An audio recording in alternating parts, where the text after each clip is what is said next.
Salut les bowlers, c'est Fred, je suis content de vous retrouver pour la série Comment choisir son poste et aujourd'hui on attaque le secteur intérieur avec le poste d'ailier fort, le poste numéro 4. Avant de commencer, abonnez-vous à la chaîne, activez les notifications et suivez-nous aussi sur nos autres réseaux sociaux.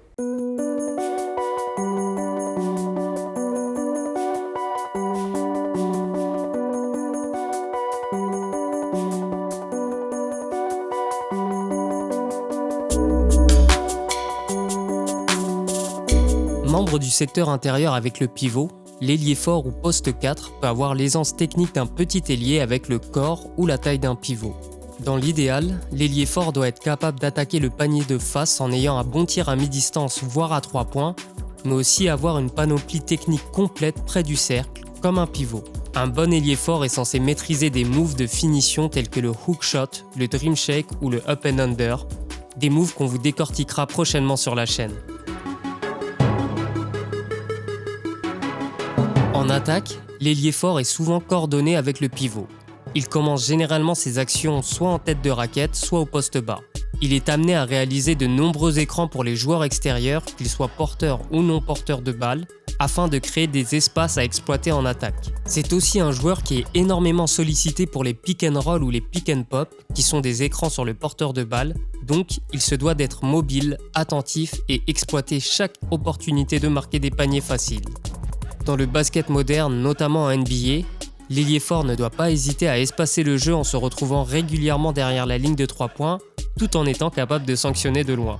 C'est pour cela que de plus en plus de postes 4 sont en réalité des petits ailiers de formation. De base, l'ailier fort est un joueur censé être grand. Par exemple, la taille moyenne d'un ailier fort en NBA est de 2,6 m.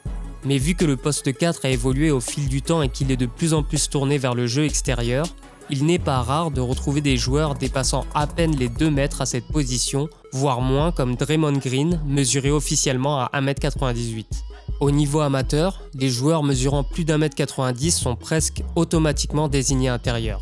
D'une manière générale, l'ailier fort est légèrement plus grand que le petit ailier et légèrement plus petit que le pivot. Un ailier fort doit être assez lourd pour résister aux batailles dans la raquette, comme les luttes acharnées au rebond ou la bagarre pour la prise de position préférentielle en poste bas. Une bonne force du haut du corps et des jambes est donc largement recommandée, comme de larges épaules mais aussi de longs bras. Une bonne détente peut être un avantage indéniable pour s'imposer dans la peinture. L'aspect mental est évidemment important lorsqu'on évolue au poste 4. Chaque possession devient une bataille. Entre la prise de position préférentielle dans la raquette, la lutte au rebond et la pose d'écran pour ses coéquipiers, ce poste requiert une mentalité de guerrier. Sans compter qu'un intérieur doit toujours être attentif et prêt à recevoir la balle, que ce soit après avoir effectué un écran, comme lors d'un pick and roll, ou après en avoir bénéficié d'un. L'ailier fort moderne doit aussi être capable de bien protéger son cercle, mais aussi de couvrir et d'aider les extérieurs battus dans le dribble et défendre aussi la ligne à 3 points. Ce poste est de plus en plus difficile à gérer, donc une grosse capacité mentale est primordiale pour durer et performer à ce poste.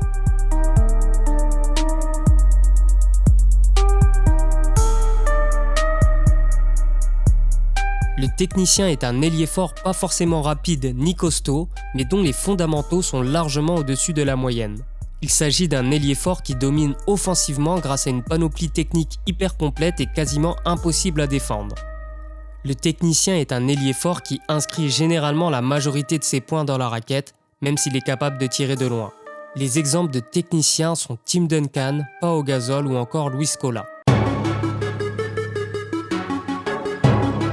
Les ailiers forts techniques et athlétiques sont généralement des gros scoreurs qui dominent d'une part par leur bonne maîtrise technique, mais aussi par leur qualité athlétique au-dessus de la moyenne. Il s'agit de techniciens, peut-être légèrement moins techniques que les spécialistes du poste, mais qui compense cela par une faculté à dominer athlétiquement, en allant vite et haut. Les exemples de scoreurs techniques et athlétiques sont Anthony Davis, Blake Griffin, John Collins ou encore Pascal Siakam. Le stretch fort est un ailier fort qui a la faculté d'écarter le jeu grâce à sa grande adresse extérieure. Il s'agit généralement soit d'un ailier fort très grand mais un peu lent, soit d'un ailier fort plus petit mais costaud, capable de marquer des points à l'intérieur mais qui se retrouve la plupart du temps derrière la ligne à 3 points pour sanctionner les défenses adverses. De nos jours, on retrouve de plus en plus de petits ailiers de formation occuper ce poste. Les exemples de stretch 4 en NBA sont PJ Tucker, Dirk Nowitzki, Kevin Love ou encore Porzingis. Il s'agit d'un ailier fort qui a la faculté de mener le jeu dans la raquette au poste haut sans forcément dribbler. C'est un ailier fort qui a une très bonne vision et lecture du jeu et qui est capable de toujours trouver le coéquipier démarqué. L'exemple le plus marquant de point forward est Draymond Green. C'est tout pour le poste d'ailier fort. On terminera la série avec le poste de pivot. Mais en attendant, vous pouvez liker, vous pouvez commenter, vous pouvez partager et aussi nous suivre sur tous nos réseaux sociaux. Allez, à bientôt pour une nouvelle vidéo.